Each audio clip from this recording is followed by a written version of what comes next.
Job daddy අපි අද කතා කරන්න යන්නේ මේ දවස්වල ඉන්ටර්නෙට් එකේ උඩ පහළ යද්දි හම්බ වෙන ටිකක් අමුතු වීඩියෝ එකක් ගැන. මේ වීඩියෝ එකේ කියන්නේ දවසට පැය 8ක් හරි ඊට වැඩි කාලයක් හරි බඩගින්න ඉඳලා ඊට පස්සේ ආහාර ගන්න එක ඇඟට හොඳයි කියලා. මෙහෙම කියද්දී ඔයාලට පුරුදු නෑ නේද? හැබැයි ෆාස්ටිං කියද්දී ඔයා දන්නව නේද? ඉතින් මේ කතා කරන්න යන්නේ ෆාස්ටිං වලින් ඇත්තටම මොකක්ද වෙන්නේ කියන එක ගැන. ග්ලූකෝස් කියලා කියන්නේ අපේ ඇඟේ තියෙන සෛල ට්‍රිලියන ගාණක් පෝෂණය කරන ඉන්ධනය. හැබැයි ග්ලූකෝස් වලින් කරන හොඳ වගේම නරක දෙයක්ත් තියෙනවා.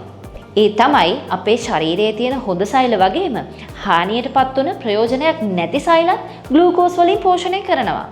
ඔයා දන්නවද එතකොට මොකක්ද වෙන්නේ කියලා? එතකොට ඒ හොඳ සෛලත් අර නරක සෛල වලින් ආසාදනයට ලක් වෙනවා. ඒකෙන් සිද්ධ වෙන්නේ ඔයාව ඉන්නවට වඩා තව ටිකක් වයසට යන එක. ඔයාගේ සම රැලි වැටෙනවා, ඔයාගේ හිස කෙස් හැලෙනවා. ඒ විතරක් නෙමෙයි.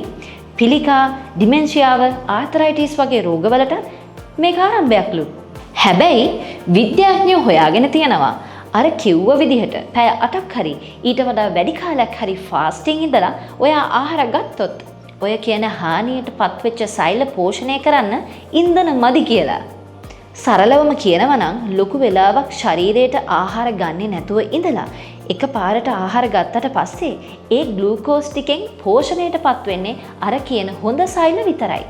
එතකොට ඔයා සාමාන්‍ය විදිහට වයසට යනවට වඩා වැඩිපුර වයසට යamak සිද්ධ වෙන්නේ නැහැ. එහෙම බැලුවොත් ඇත්තටම ෆාස්ටිං ඉන්න එකෙන් ඇඟට හොඳක් තියෙනව නේද? අපි මේ කියපු දේවල් වලට අමතරව ඔයා මොනවා හරි දන්නවනම් අනිවාර්යයෙන්ම පහලින් කමෙන්ට් එකක් දාන්න.